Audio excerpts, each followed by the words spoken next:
Hey, welcome back to another episode of Page Burners. This is a podcast where we are going through all of the Malazan books, not just the Book of the Fallen, but everything by Stephen Erikson and Ian Esselmont. We are currently just having finished Book 4, House of Chains, and we'll be moving on to Book 5, Midnight Tides, next. With me this week to discuss full spoilers, that is, full spoilers for all of the Book of the Fallen. I have a couple of my lovely friends. I am, of course, Carl. And, every week we like to start off by mentioning what we're most excited to discuss. And for me this week, I think I am most excited to discuss Karsa Orlong and how he fits into the series as a whole. With that said, I'm going to hand things off to Mirka. Hey everyone. I don't have anything specific to talk about today. I was trying to think about some storylines that we have hints of in this book and they kind of extend past this book to the future, and there are a few, but nothing. Yeah, we'll see where we go. And my name's Shannon, and I hadn't thought about it, but I guess I will throw out there. I'll throw out Leomund. One thing, and then how he breaks my heart in Bone Hunters when he reveals himself to be a complete asshole. Um, and so yeah, rereading this, like he was one of my favorite characters in this book, but man, like knowing what he does in Bone Hunters, I'm like, you asshole. That's fair. That's absolutely fair. So I think, first off, we should just start off with exactly how this book fits into the series as a whole, right? I mean, we're nearing the halfway point. Um, I do think that this book is, in a way, kind of a turning point for the series. To me, it's kind of when the big picture starts to become a little more clear. It's still hazy, but it becomes much clearer in the Bone Hunters, I think. But I definitely, I mean, at least on my first read, I felt like this book marked a change for the series. What are y'all's thoughts on where House of Chains fits in the Book of the Fallen as a whole?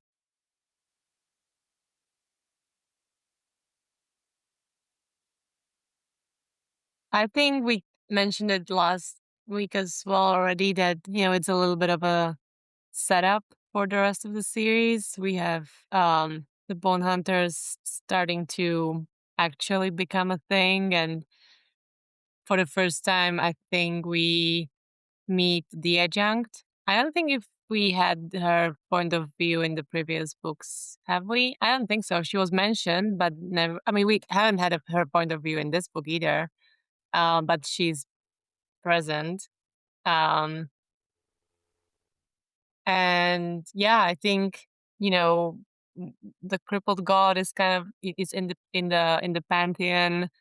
He has been sanctioned by the master of the deck. So the game is ready to start. I guess yeah, I feel it the same way. And the story is kind of concluded, the initial stories of the first 3 to 4 books, right? So I think it's definitely a turning point, and then not only because the next book starts with a complete new world, new characters, Yeah, and everything kind of resets. You kind of finally think that you are getting a grasp of what's going on and how things work, and then you are thrown into a complete new continent, new magic system, new characters, and you have no idea what's going on again. New races. classic Erikson. He Yeah. really, as soon as you think you have everything sort of figured out, you're on stable ground. He just rips the carpet out from under you. Yeah, I was I very I remember being so annoyed on the first time. I was just like, "Are you kidding me?" And, uh, then you go and you kind of flip through the pages to see if you see any familiar names at any Yeah, point none of them. throughout the Midnight Tides, and there is none. You're like, "Okay, so we're doing this." It Yep. was yeah, it was a tough adjustment for me as well. I hear you. Shannon, sorry, you were saying something. Oh, I was gonna say, so yeah, something I thought was interesting about this book. So last book, we've got the Panion Seer, and we've got this idea of compassion and everything, which very much I think mirrors what's going to happen in the Cup of God. Going all the way to the end of the series. And then this book, not so much, not at all. In fact, I mean, Fallison gets killed by her sister, and her sister doesn't even know. And I wonder if like there's a like Erikson was doing something there, where like we see Tavor at this point. She kills her sister, um, not meaning to, but just but doing it, and then that's eventually we're going to see her giving compassion to the crippled god at the end of the whole ordeal. Are you saying, like, you think in some ways this is like her like Tavor's great sin that then is kind of in some way like redeemed in her freeing the crippled Maybe, god or I don't know. I'm well, I'm I'm working out the thoughts. I'm not totally okay, sure. fair enough, That yeah. is an interesting idea. I hadn't necessarily thought of it that way, but I do think that maybe there is something to that. I mean, it's definitely intentional that Tavor is introduced not only as very distant, but frankly as a very like callous and borderline unlikable character. I mean, her very first introduction is as a child in Gardens of the Moon, which I had completely forgotten about before we reread that. However, after that, we just know her as the new adjunct who sold her sister into slavery, right? And that's about one of the worst things you can imagine doing. Uh, Everyone says she's, a genius,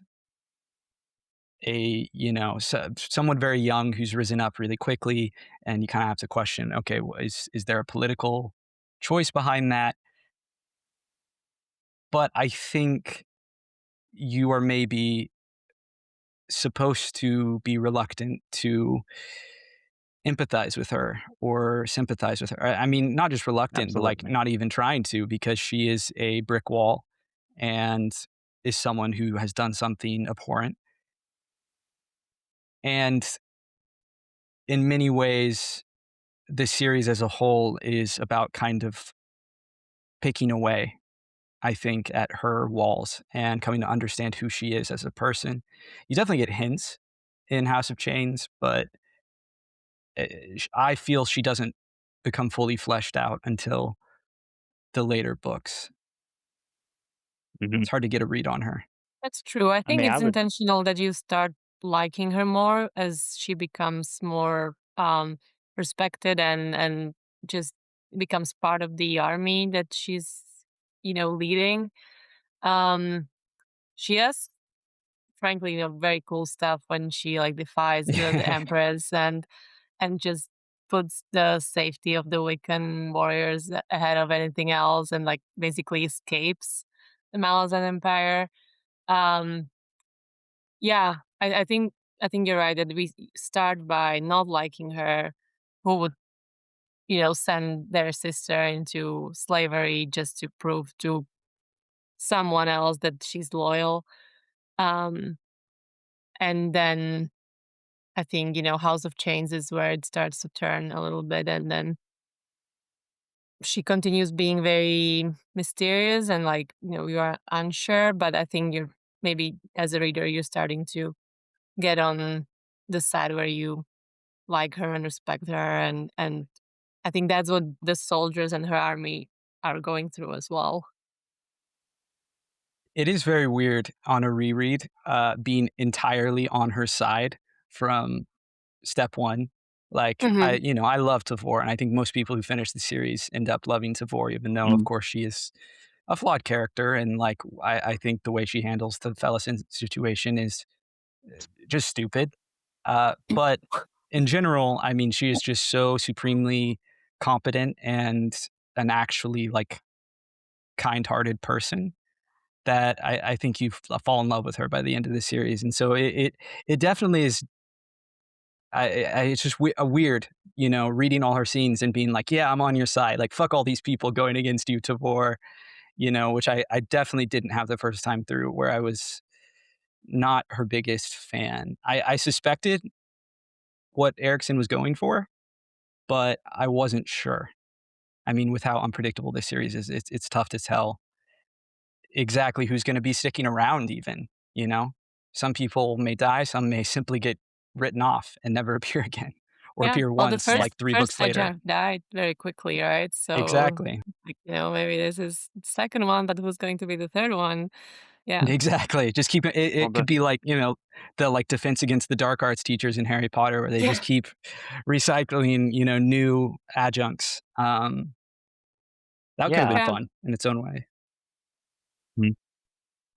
Go Yeah, ahead, I Shannon. I I 100% agree. I think, Erickson, he famously kinda we never get a POV from her, and, yeah, you don't the first time you read it, you don't really know what to make of her. There comes a point where you're like, "Oh, she's good," but, that's still a couple books away, really, I think. Because, yeah, it is so much built into the series that officers are, uh, if not bad, incompetent. In fact, this book, we had Rannall, Lieutenant Rannall, who was completely incompetent. Um, so yeah, so I like that is one thing really interesting about the reread is knowing more like what she's up to and like, oh yeah, I'm 100% on her side this time around. So I'm curious on a related note, Mirka, have you reread this book before? I know you read a few of the chapters as you right No, before you I joined with reread it us. in the past. So this was Okay, my, like, third half reread. sure, Yeah. right. What were the major like differences for you? What really stood out to you, both you and Shannon, on a reread as opposed to your first time through House of Chains? Hmm. I think the Karsa part, the book 1, I think the second time around I really paid attention, because I knew that Karsa was going to become this important player in the game and it's going to become much more likable. I guess that's a similar story as with Tavor. You start by, seeing this barbarian who, like, kills children Yeah, apparently, without knowing what that means, right? And then, they have all these, like, barbarian, um, habits and all those events and that naivety of being isolated in their own world, kind of not knowing what's happening, outside it. So I think on my first read, I kind of tried to rush through that part to get back to the characters that I know and that I want to know more about. Didn't think it was that important, but of course it was. And then the second time around, you were like, "Oh, okay. So what was the origin story of Karsa actually?" And you're paying more attention, and you find some more details. I guess they're them finding the Forkrul Assail is interesting because on the reread, what that race is and uh what is its part in the whole story, and that it will come up and that they will be relevant. So yeah, I think that's the biggest change for me. And for me, one thing that really jumped out at me on this read was the Tistidor. I think about them as far they're in book 5. But this book really seeded them a lot, with them attacking the Shadow Throne and then just talking about him being this threat. Um, like, Erikson really did a lot of seeding of this threat of the Tistidor, right here in this book. So, I thought that was really, really cool. yeah. I mean, in all of these first 4 books, I have been shocked by how much is set up early on. I mean, I had it in my head that they didn't even mention the Tist Eater until Thank you. maybe, like, book 4, and they're mentioned not only in book 1, but more heavily in each subsequent book, Thank you. including last time, in the context of the Barghast and their whole history and everything. Uh, and then here, obviously quite heavily, there's a lot of setup that way, and then they come to the forefront next book. For me, I think the really big other than just, like, understanding where I am and what's going on, which I can't say I felt confident about the first time through. I definitely, looking back, am much more immediately sympathetic to Karsa and, like, I like Tavor on his side, but probably even more extremely just because, like, I'm thinking of, like, all of our, like, previous chats in House of Chains and, like, how I was all about Karsa. And on a first read, I don't think I was. I think I really didn't like him. And I liked his arc, and there were things I enjoyed about his story, but it is only with the context of the full series that I mean, it's kind of like rereading Game of Thrones, and, Jaime Lannister is my favorite character, and so, like, with the full context of the 5 books that have been released, it's suddenly rereading them is a different experience, kind of having an idea of, like, Yeah. what's in the character's mind, where they go, what formed them, what tragedy. I think I'm much more aware too of kind of the subtleties of Cars's character. I thought he was a pretty simple character, like kind of just a classic, like, oh yeah, a barbarian who's like gradually getting kind of redemption story, which is like it's well executed, but I didn't necessarily think there was a lot of subtlety to it. Well, this time around, I found a lot of interesting nuances and details in his portrayal, from the fact that, like, he is missing his mom and how that isn't, you know, he doesn't ruminate on it. He doesn't ruminate on much of anything, but I definitely think that informs his character throughout, frankly, the whole series, but certainly in House of Chains, and that, the way that sort of feminine connection is lacking in his life. And then beyond that, um, the way that he kind of embodies a lot of the main themes in the book, like, whether obviously it's like the chains, but like the dynamic between like gods and mortals and the push and pull there, and like taking a symbol and making it, in some way entrapping the power with that symbol, like he does with the statues. Um, that to like essentially give something a form is to weaken it or at least to limit it. I mean, that's the whole idea with the House of Chains in general, is that now it's in the deck, it's has to play by certain rules. Um, Yeah, yeah, I think Tarsa is like from the get go. Well, you don't realize it right away, but he's a smart guy. As a like his character is pretty smart, right? And you don't see it right away because he has this primitiveness about him, but it just means that once he kind of removes those barriers that kind of limit him and starts kind of understanding the bigger picture, that intelligence about him allows him to change and evolve as a character. And I think, many characters in this series go through a transformation and like, they evolve in time. But I think, yeah, you're right. The Karsa's development is very obvious and very um very interesting to follow. Shannon, what are your thoughts about Karsa in general in this book in relation to the rest of the series? Um, I mean, pretty much what you guys said. I mean, I always like the first time I read it, I really liked Karsa. I years ago, I read through like all the Robert E. Howard Conan stuff, so I've always kind of liked that barbarian, uh, s- not stereotype, but character, Archetype, um, yeah. archetype. And so yeah, and but I always did see those as very romanticized, and so like I think kind of saw what Erickson was doing here, where we're doing a little bit more. this is what a barbaric character's really like. It's not just all, romance and, so but I like him. I like Carsa a lot. I really did enjoy reading him here.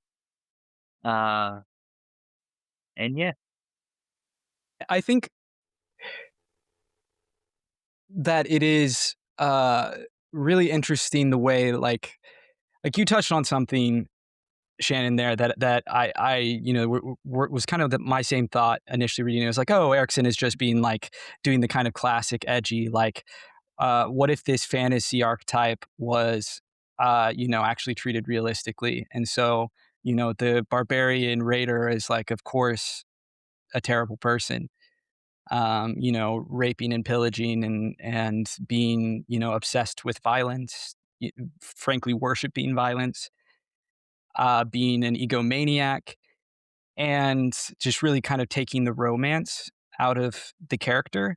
And yet, I, like, there are other fantasy stories I can think of that kind of do that, and that's all they do with the character. But I feel like Erickson, within House of Chains, but certainly over the course of the series as a whole, takes that so much further and adds so much more. I mean, whether it is Karsa's war against civilization, which becomes this really interesting sort of philosophical, like, very like character focused, emotional development for him, all the way to that his story ends with him retiring in a little house and deciding to just live with his girlfriend, question mark, you know? I mean, the whole thing is about him essentially giving up violence and giving up conflict and deciding actually the quiet life, the life his dad lived, was for him, which is the cool thing He is seeing mocked it now. so much. He Exactly. hated that, right? Like, he hated that his dad was not a warrior and didn't do any of the cool stuff that he wanted him to do. It's interesting that, like, the big thing, not only that he ends up embracing his dad's life, which he hated so much as a kid, but, like, he has one of the most complete sort of classic hero's journey in the series, but the one thing he hasn't done is kind of go back and, like, the hero and the hero's journey is supposed to, essentially help, like, add to culture, give back to the community. And that's like the one thing Karsa hasn't done yet. I don't want to talk like too deeply about the Witness books. The second one, right, has only come out and we're not done yet. But I do wonder if that's kind of where his story is going to go, is to kind of close that loop a little bit. Um, because he basically ends the series deciding to just fuck off and, not involve himself with anything anymore. Um, to become this ultra passive character, which is the complete opposite of Mm. everything he was before that point. I have to say I don't quite remember right now how that happened for him, but in this book that we just finished, he still thinks about the other Templar, and I think he mentions, like, "One day I'll be worthy." So, I guess worthy to lead you or to, I don't know, like, raise this this nation or this race back to its glory. So yeah, maybe that's where we're going in the Witness trilogy. Yeah, I think, I don't know. He's an unpredictable character. He rarely does what you expect he will do. I mean, It's down true. to in this book swearing vengeance against the Malazans, and then in the same book, saying, "Yeah, actually, that was a bad idea, and you're okay, I guess. I'll just let you live." What I um really did like that scene, yeah, where he's, you know, "I'm sad to let you guys live." what in terms of like other character arcs really stood out to you? Um, what comes to mind when you're thinking of the high points of a reread? I really enjoyed Gamet's storyline, which is very much a standalone thing. It doesn't expand past this book at all. not really, right? Because I think he's Yeah. mentioned before, but then it's kind of over for him. But just within this single book, I really liked how, he had all those internal monologues, struggled, imposter syndrome, everything at once, basically. Like, you could almost feel his anxiety through the pages, and then it all ended up well for him. I really like that. It was very satisfying. And I don't even mind that it's not a character that sticks around for multiple books and has a super important role in the story. It was very satisfying to just see him go through that transformation and end up in a good place. Ditto. I didn't care at all about Gambit and didn't remember anything about him before rereading the book, and he was one of my favorite characters this time around. I just really liked him. What about you, Shannon? I mean, as I kind of talked about in our week to week discussions, I really enjoyed seeing the birth of the bridge or the bone hunters. Um, and just kind of seeing, like Fiddler's Squad come together for the first time, Gessler and Stormy. Um, and even Korab, Korab gets introduced here, and we see him do all this crazy stuff, and now I know he's going to end up with them as one of the bone hunters eventually near the end of the series. I'm I so glad you really, mentioned that because, as we were reading, I was like, Korab comes back, but I cannot remember for the life of me what he actually does, and he becomes a bone hunter. That's right. Mhm. He Is that survives in the Yucatan Bone and then Hunters? Yeah, hooks up with them. okay. That's right. Okay. When And does Yeah, yeah, that I he's think happen? so I think in the Bone Hunters book? yeah, Must be, right? yeah, Because he's with them at the end of the book. Yeah, in the mouse. he's. I mean, I think he's basically the only person from the army of the apocalypse to survive in Yucatan. Mhm. And yeah, he joins up with Fiddler Slot is I think who he's part of. Which are the people he almost blew up at the end of this book. Yeah. Oh, that's a fun point.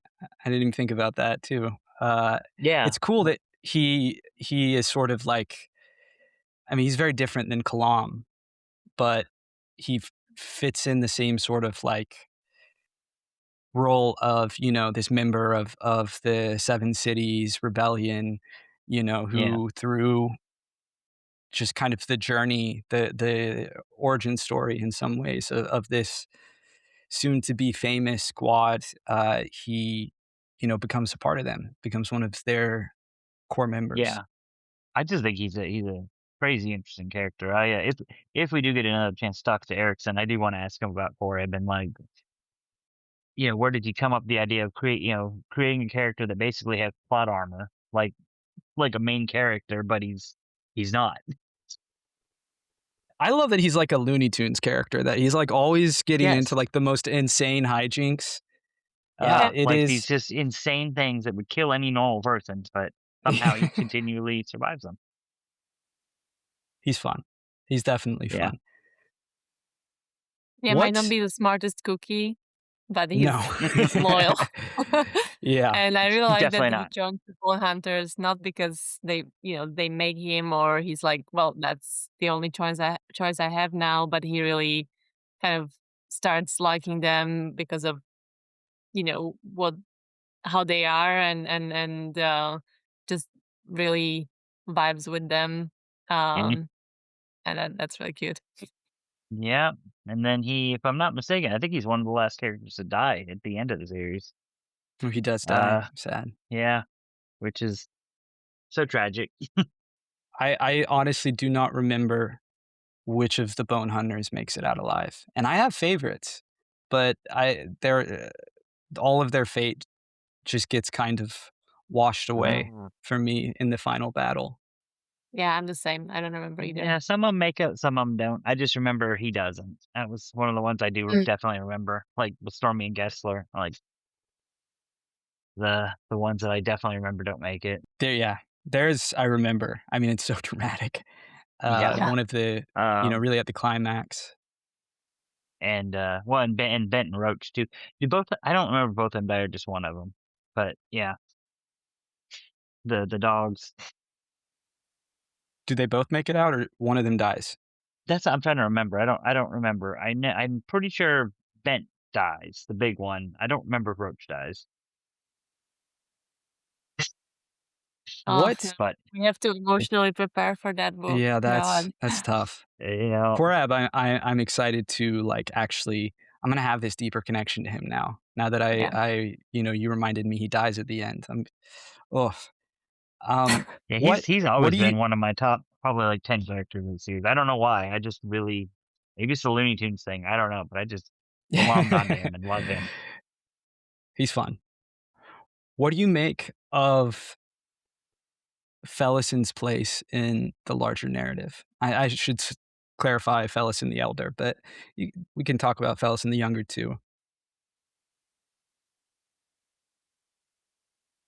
Yeah, I don't know. I think it's good that that's going to sound really weird. No, I think it's good that her story concluded. It was definitely um a lesson in many ways of how you can how your life circumstances and events can change you and form you and you know get you into some really bad places. And I think I really like how I know people hate the ending of this book, but I think specifically um the two sisters kind of in a fight, one killing the other. It's very dramatic. I think it's an excellent ending. And I'm not going to be missing Felicine. She's definitely not the Fellison, most lovable character, yeah. I will say the second time through, I was able to like her more than the first. The first time Yeah. I really, really didn't like her. And in fact, I remember reading Erikson's defense of Fallison, and I was like, "You're crazy." Like, I don't care if you have a problem with me not liking her. I do not like her. But the second time through, I think when reading it with you guys, I was like, okay, I can kind of see it a little bit more, be a little more sympathetic to her, even if she's not doesn't act like a sympathetic person. Um, but yeah, no, this book, I mean, I like where it ended with her. I think it's a good ending. With her dying. Um, with Tavor. I don't know. Yeah, I think it's about as good of a conclusion as she was gonna get. Yeah. She's one of the most tragic characters for me, and actually one of the most Mhm. iconic ones from this series. I maybe it is because she just is, like, her story is unrelentingly bleak all the way through, but whenever I think of Malazan, like, she is one of the characters I think about. I mean, up there with, like, Animander Rake and Karsa and Tavor and the Crippled God. For only appearing really in 2 books, she left a really Mhm. strong impact on me. Um, Mhm. a and I do think that maybe it's because of not only that she has one of the saddest stories, but, that her shadow hangs over the whole rest of the series Mhm. and really again comes back to the forefront of the story in a very emotional way when Tavor reunites with Ganos and, falls to her knees and cries for the first time and says, "I lost her." Uh, I was I just very remember surprised by that scene because I somehow thought that, Tavor being genius and all that, like she would either figure out what happened, uh, and like the reader wouldn't know, but like I this whole time I was like, does she know? Like, does she know that she's dead? Does she believe that story that they told her? She's so smart and she obviously has some hunches and insights Yeah. that other people don't have. So I mean, she must know something, and then when that scene comes in and you realize, oh, she actually, like, suffered through all this time and she's, like, still carrying that with her. She hasn't made her peace with whatever happened, that really shocked me. that's the moment I fell in love with Tavor, where I was like, "I'm ride or die with her all the way." That, like, she's been Yeah. carrying that guilt all this time. That's one of my favorite I mean, talk about just like one of the most iconic scenes for me. And Yeah. I do know that Erikson, that was one that he'd had with him as he was writing the whole series. Like he knew it from very early on. Mhm. Um, and I think he nailed it. It really Yeah, just the it's payoff is great. incredible how he's building her to be this really strong and, like, you know, uh, defense is up, no feelings, no emotions, and then she, like, just breaks and shows that, you know, kind of moment of softness, and yeah, it's very, very amazing and, like, incredibly well written, I would say, yeah. Talking about the parents, they all to me feel like although they actually share very little page time together, they all to me feel like their stories are like thematically and emotionally uh, deeply tied together, and they're kind of reflective of one another in a lot of different ways, and their own like foils, I guess, although they don't interact as foils usually do. But like, I guess to kind of clarify a bit what I'm saying, Gano's, ends up very much being this sort of classic heroic figure uh, in Gardens of the Moon and in the early books, and yet he is immediately outlawed. And so, then for his sister to become the adjunct, the frankly like prime rival, sort of prime enemy for him within the empire. I would say even more than the empress herself, just in terms of the adjunct being the military leader, uh, is really interesting. And I don't know that as much comes of it as maybe I would have wished to have seen them, have to maybe butt heads a little more. But they do walk kind of interesting parallel paths. I mean, in that Tavor is ultimately outlawed and has to escape, and it just seems like none of them are fated to stay, high up in the Malazan military. And Fellison, of course, is like basically doomed from day one and becomes Yeah. this embodiment of. I mean, she's like literally through Shaik, and in my mind, is like the anti Malazans because it's just this force of chaos. It feels like even more than the crippled god, like because the crippled god is like kind of Machiavellian, like is organizing things, while like Shaik is just there to destroy, and that's all it is, like this whirlwind. I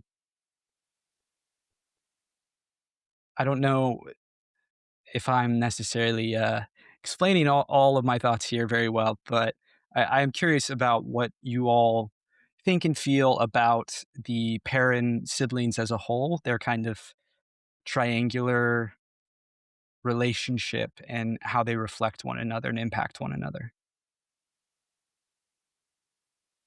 Another parallel, since you are mentioning how their stories are or destinies are similar or different, um, I thought about how, Geno has had to become the leader of bridge burners by earning their respect, and then Tavora is going through the exactly same thing with bone hunters.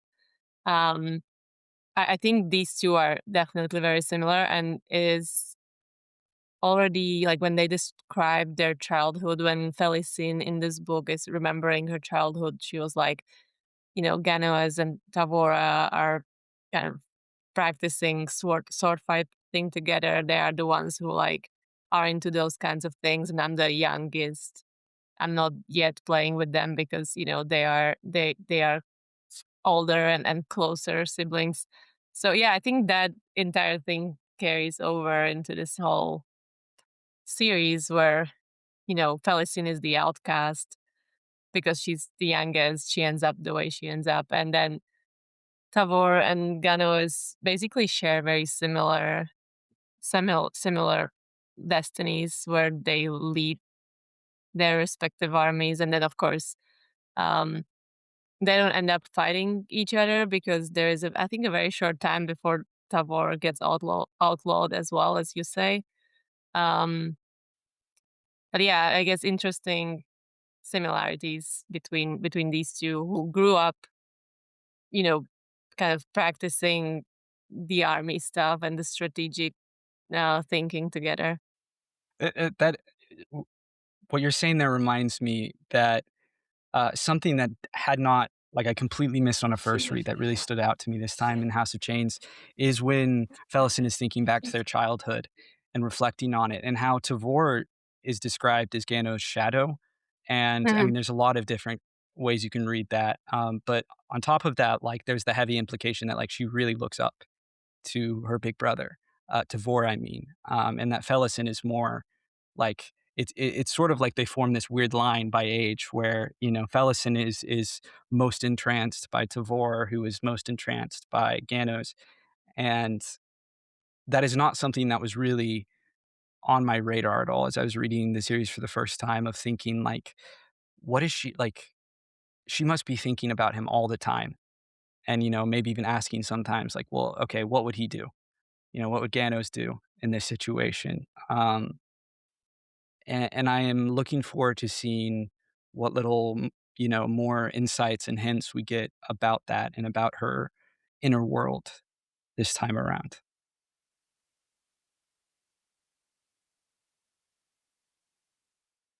All right, let's now talk about Leoman. Shannon, you mentioned that was something that you were excited to discuss. I agree. He definitely stood out to me. No, like I think the first time through, I was like, "Oh, the Omen of the Flails." Like, who cares? He's Kars's buddy, and he's like a whatever character. Like nobody trusts him. But knowing where his story goes, he's a real son of a bitch. And so, yeah, I don't have positive feelings. Sort of the reverse of Karsa, where I'm like, knowing where his story goes, I really don't like him at all. And anytime he's on the page, I'm like, kill him. And he's still Yeah. alive by the end of the series. Yep. He's still alive in the end of the series. And yeah, yeah, so he's a character. I loved him the first time through. I thought and I think Erikson wants you to, with the whole he's the only one that's cold iron and all this stuff. And it's like, oh man, yeah. Liam into the flail, he's awesome. And then yeah, come the next time we see him, he's gonna, basically annihilate the entire army of apocalypse just to save his own ass. And so He's yeah, an man, ass. he is. Yeah. Mirka, thoughts, feelings about Leoman? Are you a secret Leoman fan? Uh, Not really. I don't think I have any strong feelings one way or the other. Yeah, it's definitely annoying to see what he becomes in the Bone Yeah. Hunters. Um, but nothing much more than that. I don't know. I think he's one of the characters that don't really do anything for me. Yeah, That's fair. it really ruins him for me because I mean, I don't wanna get into it because of spoilers, but, he does show up in some of the Esselmont books, and, yeah, I did not like him when he shows up again, because I just remembered what he did. Well, his whole thing too is I mean, he's like an ultra hypocrite. He plays the religious zealot, but he doesn't actually believe any of it. And I mean, he lays out it's interesting. He lays out his philosophy in this book where he's basically like he's a nihilist. Like he doesn't believe anything really matters and that, you know, I do wonder, you know, what lies underneath that drives him to do what he does. I mean, is it just a lust for power or, you know, what greater depths are there to Leomin of the Flails? On a similar note, so who is, discounting Bidethal, your most hated character in this book? And who is your favorite? Let's do both. Most hated and most Discounting liked. Bitterful, that's not well, yeah, that is fair. That's the Uh, low hanging fruit. It's the obvious, like everyone in their right mind would say Bidethal. So we got to yeah. throw him out. Yeah, he's terrible. Got what he Least deserved. favorite character in this book. I mean, I feel like Corporal O'Donnell is also a little bit of a low hanging fruit. Um, Mm. Dang, who else is in this book that's really just sucks? I'll tell you, kind of a dark horse pick, Yeah. Cybala, the Talana Mass quote unquote goddess of I think that's her name. Uh the one that like starts with an apostrophe and then is an S. I think it's something like Cybala. Oh, Sabal. The one who like Karsa like rips her head Yeah, off. the one who Yeah. takes all the and the one who I takes hate her. all the Oh my unwanted kids god. or something. I mean, I hate all of them, but she to Yeah. me becomes the focus point of my hatred for all of the Mhm. 7. They're just so annoying. They're Yeah, so just annoying. manipulative. Yeah, I was gonna say terrible. Yeah. the main one kinda I think I might hate him a little bit more. The one starts with a U. Uh, You Or Urigal? Urgal. Baragal. Yeah. They Because he's just like Karsa's own god or whatever, and so he's a little right. bit but yeah, Sabal is terrible. I think I a big part of why I hate them too is they come across as very incompetent to me. Um, in hindsight, I feel like a lot of the crippled god's house is like he really seems to hire not very competent people. Um, I think you could argue that what's his name, Singar, with the coins is among his most competent hires, even though he Mhm. doesn't really come across as competent, but he actually succeeds at doing a lot of stuff. Why do you think And that is? Why do you think he only picks, wrong people? That's Well, that's kind that's of his whole interesting. kinda thing is he picks broken people, I the mean, rejects yes, I and mean, but they can be broken and competent at the same time, but they are competent. not. for sure. Yeah, I mean, Silgar let's see, in this book we saw Silgar, he really sucks. In the past we saw the Talana not Talana Mass, uh, what is his name? His herald. He was the Oh herald Oh, yeah, of the the death dead and he took Jaghut. guy. the They're all Jag Hut. so annoying. He I kinda mean, the House of sucks. Chains is like just the house of like annoying pests. They're Mhm. they're all like just obnoxious, and you don't want to talk to them. Like you're like just stop, just shut up. I I don't want to hear guess Well your voice. Calor is I think at least we can call Calor competent, competent? right? Yeah, yeah, Yeah. that's true. That's true. I don't know how he's so confident, but yeah, he is. He really gets lucky. I mean, Calor is maybe the luckiest character in the whole book, The Fallen. That it's like it's crazy that he is so obviously untrustworthy and a bad guy, and everyone is talking Yeah. about that all the time, and no one ever does anything about it.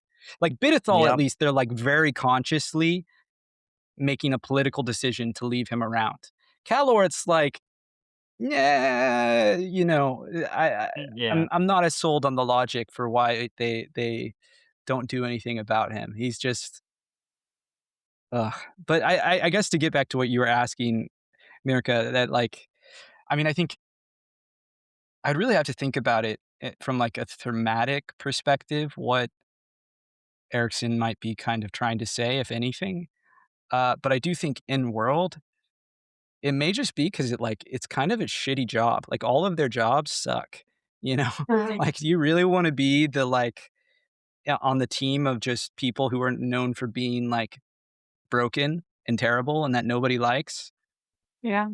Like they're like the ultimate outcasts, the ultimate losers. Like I feel like if you had, like in our world, like a 21st century version of it, like one of them would be like the incel of the House of Chains or something, like it's just like the unfortunate, wretched few. Yeah. And Gollum would fit in. And I think a lot of them are great characters and are interesting, but not the most Yeah, competent, I think maybe you it's know? about the desperation, like, you've just Yeah. been ignored and belittled by everyone else, and then suddenly someone comes and offers you this position in in a house, and you're like, okay, yeah, finally something good is coming from me. But like, would anyone who's not that desperate and not that broken accept that? Probably not. Yeah, that's my thought. It is Um, striking Carsa in comparison to the rest of them, Yeah. just in personality and everything. Like he does not fit the rest of their vibes. Like they're all downers except for Carsa. Like they're all the worst yeah. people at the party. You don't want to talk to any of them. But Carsa's like, I mean, he's an asshole, but like he's kind of fun. You know, like he's Mhm. outgoing. He can be funny. He's just not like bad choice. That bad choice on actually an all-time bad choice to pick considering how Carsa just single-handedly ruins like half of the crippled god's plans. Yeah, Triple God made a bad choice. So I'm looking here at the Dramatis Personae, and I want to say for least favorite, uh, I might actually go with the Tist Leoman. They were pretty sucky. That's valid. All of I mean, I them. they want to were say they Yeah. were you funny at the very end, but they were also just sucked. How they were treating Troll, and they're like, "Do you want to be our servant?" I don't think you noticed this, but you had a Freudian slip there. You called them the Tist Leomen. Mm, I think quite appropriate. Leosin. But yeah, and then for favorite, my standout for this book might have been Onrak actually. Uh, Big fan of Onrak. He is lovable. What about you, America? Most hated, most liked.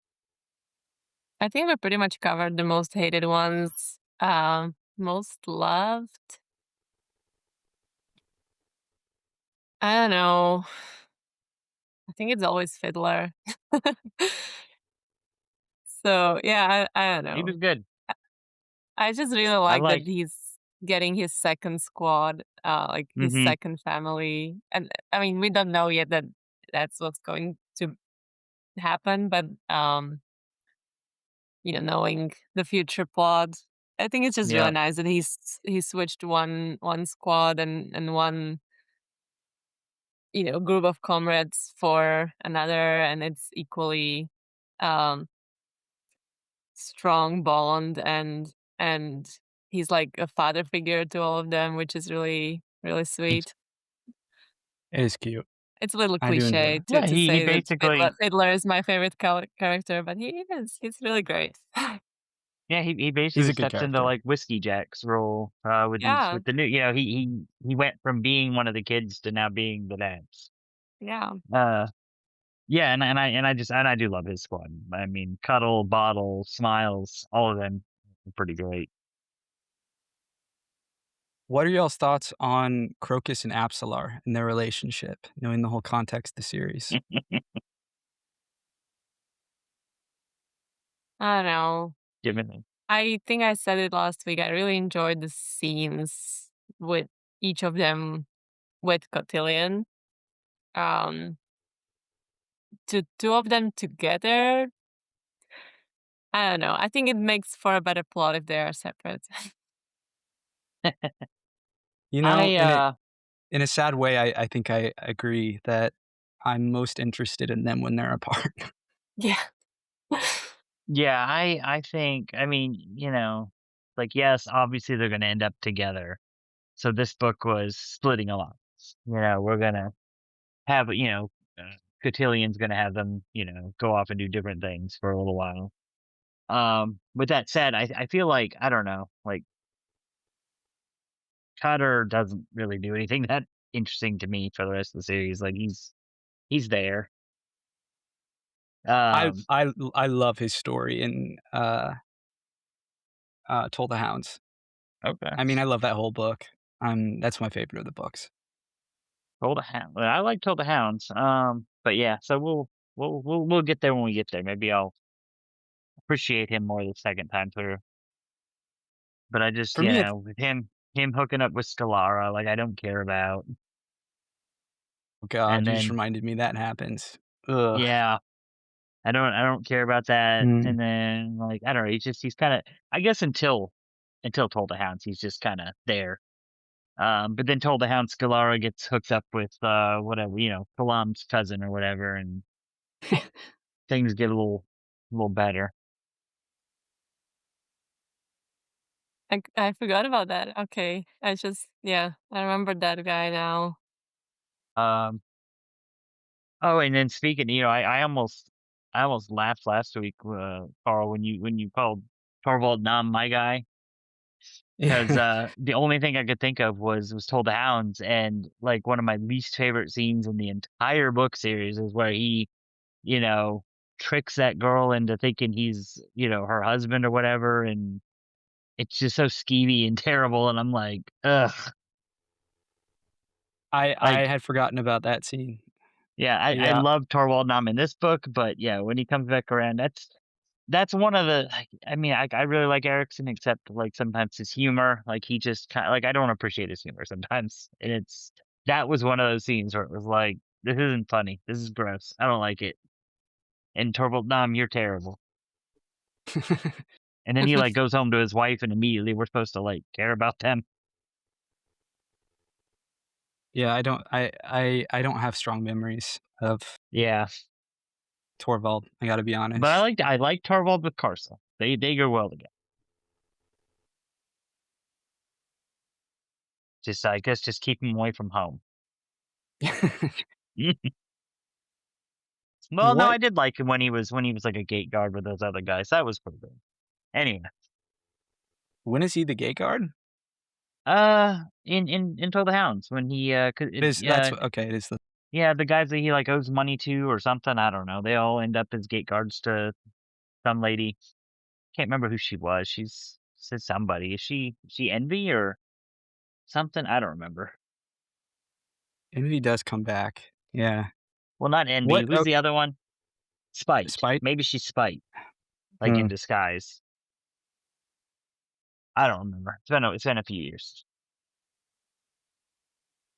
Like, Crocus and Absolar I mean, like a lot of the characters, I think having a full, big picture view of their story, makes for an interesting reread with Cotillion and Shadow Throne, and I'm curious, what all do you think they're up to in this book within their larger plan? Like, by this point, they fully have to be embarking on their plan to free the crippled god. So, Mhm. what did you notice? What do you think they're doing here in House of Chains? You know what? I don't think I'll answer your question, but I'll talk about Cotillion. Okay. Um, so I quite recently, before we read this book and the previous books, I read Path to Ascendancy, all four But yeah, books from Esmond. And you guys haven't read it, right? So I'm not going to spoil it I've or only read the anything. first one. Yeah, Okay. I might have it. And just, well, I guess I don't think that it will be a spoiler if I say that, you know, being used to that Shadow Throne and that Cotillion from those books, and then reading um Erikson's book and reading these scenes with Shadow Throne and Cotillion, it's just there is a major disconnect there, and I think many people you'll notice that immediately. And so I was actually trying to read a little bit about that and like what's happening there. And Cotillion has these really sweet scenes talking to Crocus, talking to Upsalar, kind of being the one who understands, the one who talks about their feelings and kind of um, acts a little bit as their therapist in a way. But then like how like he's very human, right? Like he's very like kind of in touch with their softer side and kind of supporting them and all that.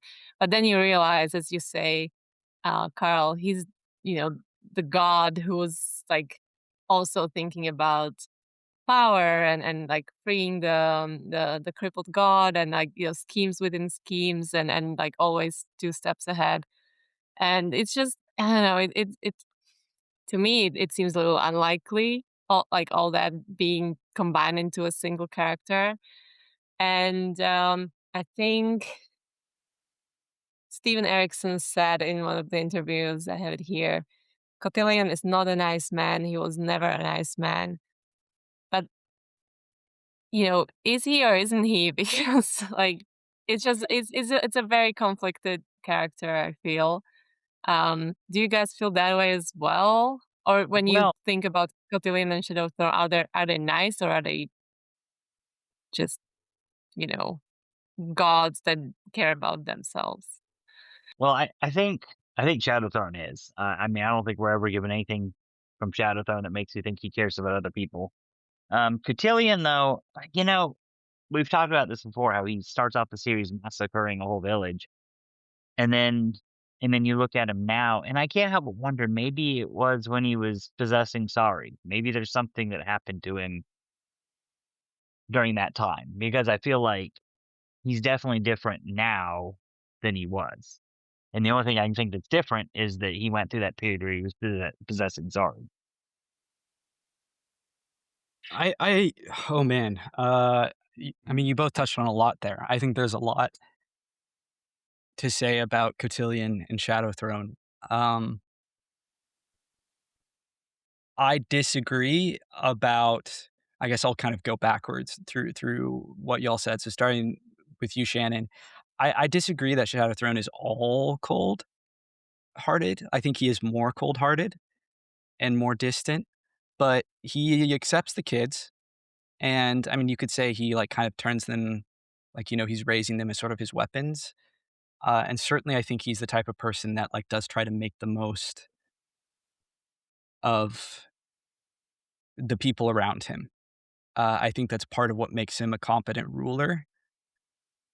However, I do think he still cares for people. And I think Cotillion in some way is his conscience. I think Cotillion, that's kind of his role, is ironically, despite being the god of assassins, I think he is the softer hearted of the two of them. That's not to say that he is, quote unquote, a nice man. I think you would struggle to really.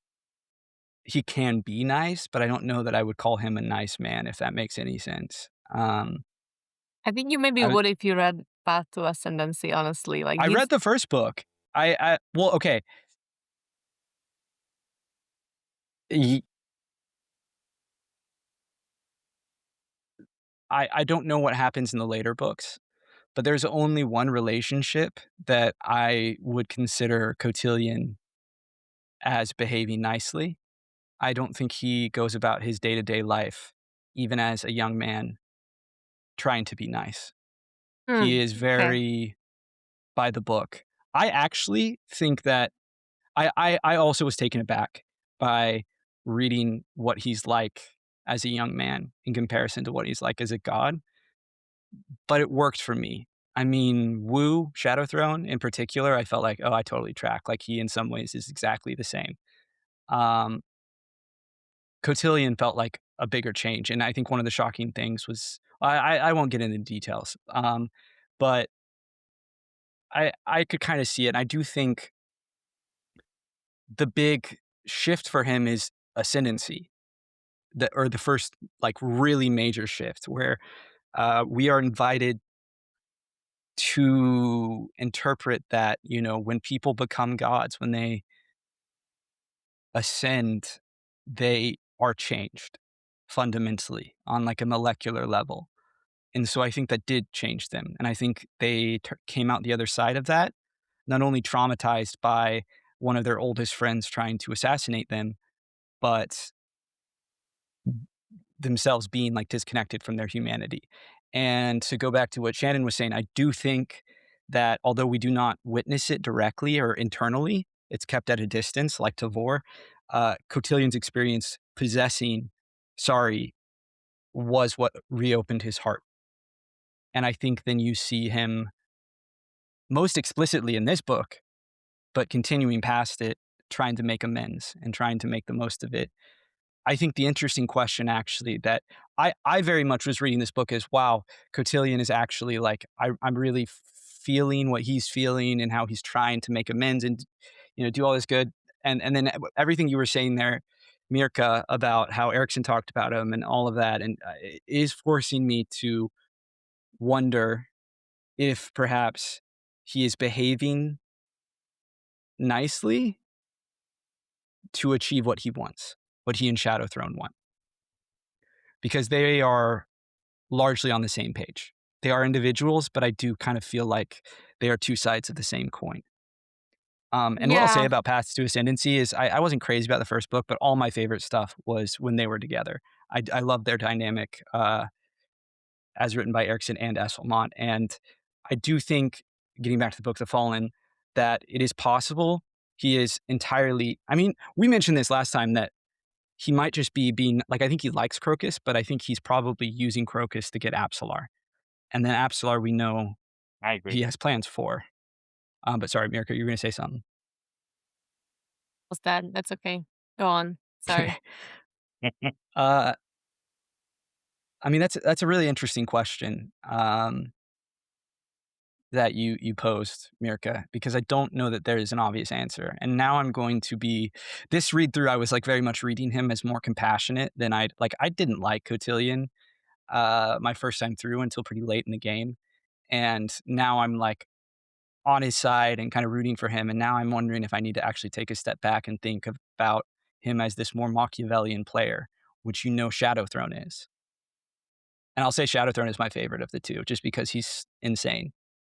They And the question with him, definitely influenced each other, right? Like, so maybe Cotillion makes Shadow, and I guess that's what uh, we see in the Path to Ascendancy books as well. Like, um, they kind of take character traits from one another and use them to change their own personality a little bit. So, I think maybe I'm almost I'm almost thinking that, Cotillion started as a nice guy and then through Shadow Throne became a little bit, more cunning, more kind of power oriented, willing to do things like possessing Apsalar.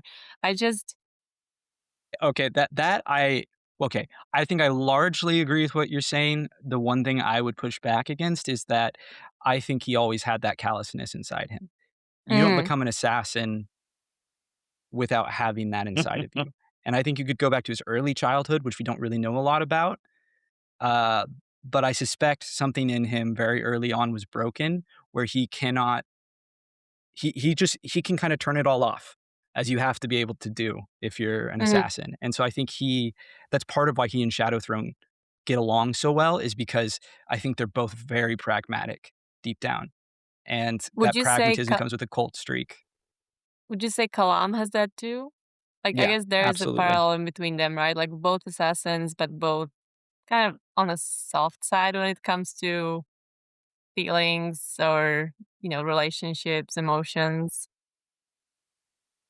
I think Kalam is probably an actually nicer person Mhm. than Cotillion is, as evidenced, in my opinion, by the fact that Kalam doesn't seem very ambitious and doesn't try to achieve the That's political true. ends that Cotillion does. But I think that they both have to have a fundamental coldness of character. I mean, I think you just have to. You have to have an ability. Well, I guess maybe you don't have to, but you would be a very, very unhappy assassin if you did not have that ability. Actually reminds me that I have a number of doctors in my family, and I was just talking actually to my mom recently about, like, she has a very sick patient, and about like her experience. Like, is it always hard? And I was wondering, like, do you eventually get like callous to it? And um, I mean, she was talking about how yes, it is always hard. And one of the things that does get better is over time you get more confident, so you're not as anxious about the decisions you're making. You trust yourself more. Uh, but that she still is like shaken anytime, especially if a patient dies. That it is very impactful. Um, and so I guess, I mean, I think being working in a medical field, I mean, Shannon can speak to this more, I think requires fundamentally maybe more compassion than being an assassin. But, it's a similar sort of like you're confronted with death frequently. Although assassins then have they're the ones dealing it. They're not trying to save the lives. I mean, in many ways, it's the opposite.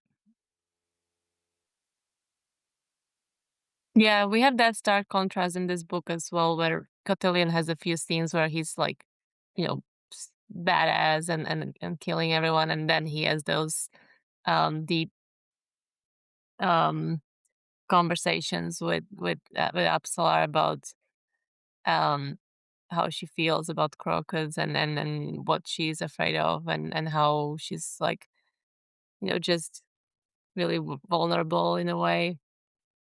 And you're like, where is that coming from? Like, how does this guy know Yeah. anything about relationships? And yeah, I guess that's what I wondered. But yeah, we should get back to your initial question, Carl, which was, what do they have? What do Cotillion and Shadow Throne plan now after the events of this book regarding the Yeah. crippled god? That's all the stuff I was trying to track, and I'll confess I'm struggling with, which is part of the reason I wanted to ask it of you 2, is, like, what's their deal with the Throne of Shadow? Like, it doesn't seem like Shadow Throne is trying to claim it. He's just trying to keep the Teesteader from claiming it. Why Mhm. doesn't he try to claim it? Because he never does, right? Like, he never makes an attempt on it, the Elder Throne of Shadow. I don't know. I mean, in this book, yeah, he's just focused on keeping the Test Eater off. Um, I feel like that would be a very memorable thing, right? If he did. If he suddenly made a play for it. And I don't think he ever does, which, like, why? That doesn't make any sense to me. I can't wrap my head around why he wouldn't, because So he he does has seem. his own Throne of Shadow right now, but it's not Yeah, the OG one. yeah, It's like his little version that made him exactly, Shadow Throne, and right, like, but he's not going any further than that. yeah, yeah, yeah, and that's he's what it got his seems own like. little he so he has his own little fragment of Shadow. Um, Yeah, right, yeah. and it's separate from He the rules throne. Mianis, I believe. Yeah. He does actually rule Mianus, okay. Uh, yeah, I don't know. I mean, the other thing that I question and that I'm curious about, that I was hoping I would have, like, a better handle on, but I'm not sure I have a much better sense of what he and Cotillion are going for, is, handling the rebellion. Because it suddenly seems like they are not as interested in seeking vengeance, or not anymore, against the Malazans, and that they actually are now actively engaged in a chess game with the crippled god, is kind of my reading of it, I guess. And so the Malazans are naturally then on their side as kind of a force of order, even though, they hate Lysine. What's your read on Well, how, like, their impact on, because they send Kalam in there, right? Like, Kalam is Cotillion's agent in this book. mhm. Well, did they ever have a problem with the Malazans or just the scene? I mean, it's overlap, I think. It's Again, you think a of the good question massacre. though, like, because Lassine is the one who betrayed them and Yeah, usurped their empire, but I guess they don't need the empire anymore if they are gods. Like, yeah, I yeah, think they really plotted their revenge at the beginning, um, against Lassine specifically. But then, yeah, I think maybe just the focus has shifted because of the crippled god and everything that was happening. I think it's a very simple explanation, but I I think that might be it. Have They're not behind Lysine's death, are they? I remember she dies at the end of Return of the Crimson Guard, but I don't remember well, how. and that's it, yeah, she's killed by the Crimson Guard, right? Okay. Yeah. I don't remember. Uh, which is interesting that I guess they kinda just, like, let her go and they focus on the bigger picture. Um, it does make you wonder why. Why they shift like that. They're like, what is the turning point for them? Is it the Pandion that suddenly they realize, "Oh, the crippled god is actually a huge problem?" Or, I guess it probably goes beyond that to the Warrens being poisoned, that maybe that's the turning point for them? That they're like, "Okay, we have to do something about this." Yeah. Yeah, that's probably a pretty big deal for everyone, like including all the major players. So yeah, that was not a good move again from Crippled God, was it? Just drawing attention of every powerful entity to himself. I think he was actively trying to God, now I said this with Fellison, now I'm saying it with him, but I think I mean, he's like a force of entropy in the series, and so I think in that way, he was, like, trying to self-destruct. I think he Mm, wanted to be killed. Um, like, he was like, "Either destroy everything or just be killed." And that only sort of changed when he realized he actually could be freed and liberated in The Crippled God, the book. Um, someone actually showed him compassion for once. I don't know, what are y'all's thoughts about the crippled god at this point? I mean, that's another character that's hugely different to experience on a reread. Mhm. Well, I feel like, I mean, this book particularly, we haven't seen him a whole lot yet. Um, so yeah, so at this point, when you're first reading it, he's just kind of like a threat that's out there, and you're really, I guess, looking at his agents, uh, like the Unbound. Is the Whirlwind Goddess one of his agents? That was something I No. kind of wanted. I mean, She was a no, tool. She was not yeah, aligned with him. Explicitly at the end of the book, she's like they're trying to use her, but she's not on their side.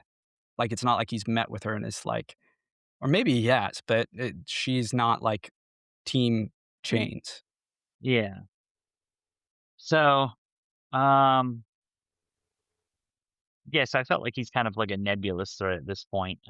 We haven't really not until we start seeing him on his island, talking to people in the next Yeah, book. I think it's the next book. Um, it's the next book, yeah. is when we really start actually really seeing a lot more. we already Uh, saw him talking to Quick Ben, right? Maybe in the previous Yeah, mhm. book Memories of or Ice. Yeah, we have Briefly, seen yeah. him like, yeah, like maybe 2 times. But yeah, yeah, I think like at this point you're just I don't know, the reader maybe is supposed to be confused because it's this obviously bad guy, but yeah, then it's also just an old man in a tent somewhere, and then like Quick Ben can come in and kick his ass, and that yeah, those are his own words, which doesn't seem compatible with that picture that is being drawn later on, where he's like super powerful, creating his own house, you know, recruiting all yeah, these players. I don't know. Yeah, it's yeah. very I think confusing, I think, initially. the first time I read it, I think at this point, I'm thinking of the crippled god as this like omnipotent enemy out there that we haven't really seen yet, and we're seeing all of his people so far. Uh, like the Unbound in this, and he's trying to get Parsa on his side, and he's creating his own house and stuff. He's becoming a god.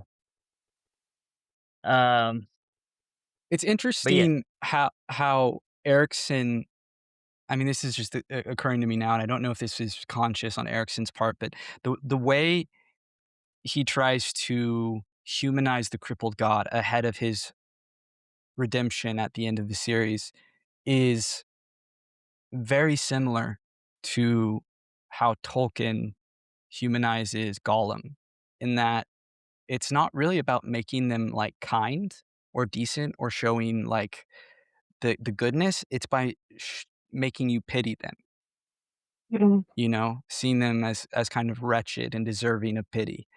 and in a weird way that, um, what's the word I'm looking for? I mean, enfeeble is kinda getting there. It makes him seem weaker, right? Like, to me, by, like, book 7, like, the crippled god is really not that scary anymore. He's, like, pretty, like looks really pathetic, honestly. Mhm. Um, and Well, once we start seeing him in that tent, I think that really exactly. takes away What from the his mystique. power, his mystique. Yeah, Yeah. exactly. And I think that's really I mean, that's maybe something maybe I'll write that down. I'm curious if Gollum was an intentional influence, but that yeah, that he is not interested in making him seem like the scariest bad guy ever, and he's not interested in overly fleshing out the goodness in him or you know, the hope like, the crippled god, as far as I remember, doesn't actually ever do anything decent until after he is freed. Am I wrong about that? I think you're right that he like gradually becomes less like seemingly dangerous. I think, by the time you get to the toll the hounds, you forget that, Yeah.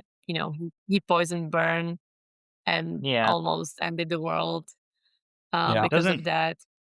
doesn't Bug come and kick the crap out of him at one point? Yes, Bug does also. I mean, that's the thing is he Yeah. just keeps getting his ass whooped by people, starting with Yeah. Quickband. Karsa does it. Freaking everyone does it. It's wild. He's a pretty crappy god, I'll give you that. Yeah. It is one of those things that, like, I a part of me desires, I think just kind of instinctively, a more traditional, like, big bad who feels really scary and intimidating, like the Voldemort, the Thanos, the Sauron, who's like maybe there's depth there, but there is a general sense of, like, immense power, and I think when you're first introduced to him as this mysterious character, you do feel like he's powerful, but the more you find out about him, the less powerful he seems. Do you think Erikson specifically didn't want to create another one of these villains Yeah. and be like, okay, let's not make another Sauron, another Voldemort. This is going to be a different kind of anti-hero. I mean, I haven't heard him talk about the Crippled God specifically, but I do know he loves very intentionally subverting kind of Yeah. old-fashioned fantasy tropes, like the barbarian, like the light is good, dark is evil, any number of things. And but what elevates him in my mind is he doesn't just do that as like sort of parody. He actually like is saying something. Yeah. Like with Karsa, for example. And so I do wonder.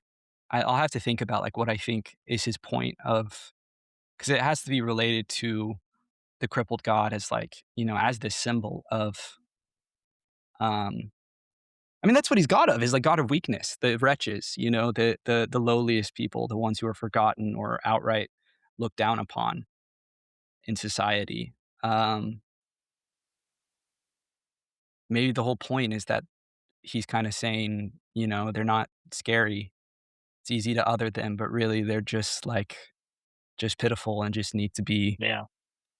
released from their cosmic chains to go back to Earth. You guys know That that? was You good. guys know the crippled god is a god from Earth, like our planet? Oh, Mhm. oh, Yeah. This is proven. Erikson said this, that he confirmed. We don't know. There's still speculation. We don't know which divinity he's supposed to be. The most interesting theory I read was that he's the Buddha. uh-huh. Some people speculate he's Jesus. There's all sorts of theories. One person speculates I heard the he's Jesus thing. uh, was it Gilgamesh? It's one of like the Babylonian gods. Was another one of the Okay. big ones. But the Buddha Okay. theory is, I think, the most interesting. A That lot of the is I've associations never with heard that. That's jade interesting. and cycles of violence and rebirth and a lot of the comments he makes. Like if you read it from that lens, it's like, oh yeah, like he's like this twisted version of like the Buddha. But there Okay. definitely is Christian imagery as well, so I don't know. Yeah, How I'm does it sure that's that it's kinda mind-blowing when you hear that, when yeah. you learn that. I just stumbled across that on the internet one day, and I was like, "What the fuck?" Uh, it adds a lot of context. I don't know what the Jade Giants are supposed to be. Worshippers coming from Earth somehow, I think, using yeah, magic? I think they are worshipers. With they're so numerous when in that scene where they showed up. I do think if you think of the Jade statues, the Jade Giants, as, like, giant Buddhist monuments, a lot of the pictures become clearer too of them visually. Like, I just think there's a lot of imagery there that makes sense. I don't have a fully formed thought. People online have written up a lot of the details, but, interesting stuff. Well, I was thinking while you were talking, Carl, I did think that was kind of interesting that, the crippled god is presented so kind of pathetically. Maybe that was our tip off early on that this wasn't about him being the main villain of the whole thing, and it was going to be about, saving him at the end. Right. That I mean, exactly. I think you're absolutely right. I do a lot of people, do say that, like, he's not the main antagonist, but I do feel like he is. It's just that he's redeemed and freed at the end, and that you're, like, supposed to have compassion for him because, like, he is the villainous through line through the whole series. Yep. If there is one, like, it's him. And I think that becomes most clear in this book, that it's like, "Oh, yeah, like, we're playing chess with the crippled god." Um, I don't know, Mirka, any other thoughts on the crippled god? Not really, I'm just trying to process what she said because I haven't heard this theory before, so I'm trying to It's find crazy. evidence in my head right now. Um, yeah, yeah, no, I'll need to check it out. So we're approaching the end of our discussion here, and I am currently running out of questions to ask. So uh, do you all have any other thoughts or anything you wanted to ask or comment about with this book? I wanted to go back to Tista Edur a little bit because we touched on them, I Excellent. think, and I think we changed the topic pretty quickly there. But um, so the Silanda story that span maybe 3 books now, Hmm. and we're getting the little pieces of it in each book, and the biggest piece, I mean, the final maybe piece is going to be um once we actually get to know Tisteidur in Midnight Tides and realize that, Benidas Sengar is the one who who gets killed by Karsa and his spear, and um so I guess Is that one of the brothers or is that the dad? I can't remember. Benidas is the brother, I Brother. think. Okay. Yeah. I'm hazy on some of those details. Okay. Yeah. Yeah, so I guess where the question, okay, the Tisteidur are doing all this to get to that throne that they have been looking for, trying to reach it for Rulat Sengar. But do you think that the Edur actually deserve that throne since it is their ancestral kind of property? Is that how you understand that, or That's interesting. Well, I um? mean, knowing that Rulad is directing them and he's kind of a big asshole, uh, and a pawn of the crippled god. I mean, really, uh, I gotta go no. Mhm. Well, yeah, he's not doing it for the Edur. He's doing that being manipulated by crippled Uh, god. I mean, But yeah, but still, would my that be such a bad thing if this Teidur owned that throne? my knee jerk reaction is I don't want them to have it, but, I mean, you raise an interesting point. I mean, when you talk about sort of, like, the idea of, like, real world, trying to make any sort of analogy that way to, like, people reclaiming their property, their power, Uh-huh. their land even, like, certainly I feel some conflict about it, but I also think that there is, um Carcanis is still coming out, and so I wonder if that there is also more to that story. And, I feel like anytime we find out the origin story of things, it turns out actually that's not the origin story, and there was even more that happened before then, you know? And how much of it is just like elemental shadow, and nobody can know elemental shadow. And so I don't know. I mean, certainly just in terms of like the eater as they exist. No, I don't think they, not under Rulad Sengar, Mm. because as Shannon so eloquently put, he is an asshole. Yeah, he's the worst. We have something well, we're going to have plenty of discussion topics, I think, in this coming book about how he's the worst. I love him. He's one of my favorite villains in this series. I just think he's so fun. He's pathetic, but in a way that's actually kinda scary, and Yeah, the visuals, like, the aesthetics, crazy, very original. The coins, like, burned into his skin, awesome. yeah, yeah. Absolute psycho, not so smart, but, kind of going after it. Yeah. What about you, Mirka? I mean, you asked the question. What are your thoughts on the Eater and Yeah, their I don't know. I kind of right to the like when you throne? when you brought up the question about like why Shadow Throne is not going after the real Throne of Shadow. This thing popped into my mind about like, okay, maybe somehow he doesn't care because he doesn't feel like he deserves it or it doesn't belong to him, you know. But then, yeah, I think you're right that um that the Carcass trilogy might be the answer to all this, and we just have no idea Yeah. what will happen there. The only thing I have to say to all of that is I cannot in any way imagine that Shadow Throne would not just take whatever he wants. Right? I mean, he's the Yeah. emperor, right? Like, his personality is like, "If I want it, I take it. It's mine now." Um, and Yeah, that's I mean, that's Wyatt. there must be something preventing him from, doing that, and Exactly, yeah. yeah. Maybe it's like a convergence thing where he's worried all the other gods are gonna try to kill him if he sits on it. I don't know. Yeah.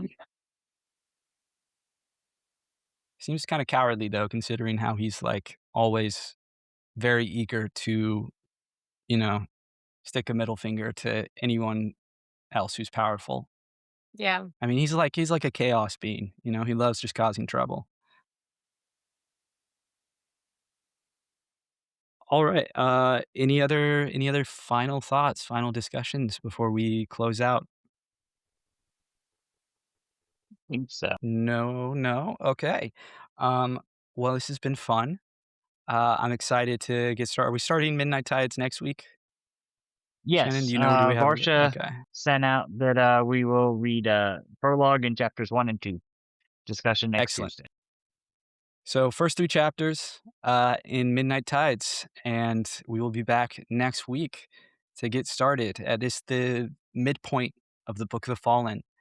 Thank you all so much for listening, and we will see you then.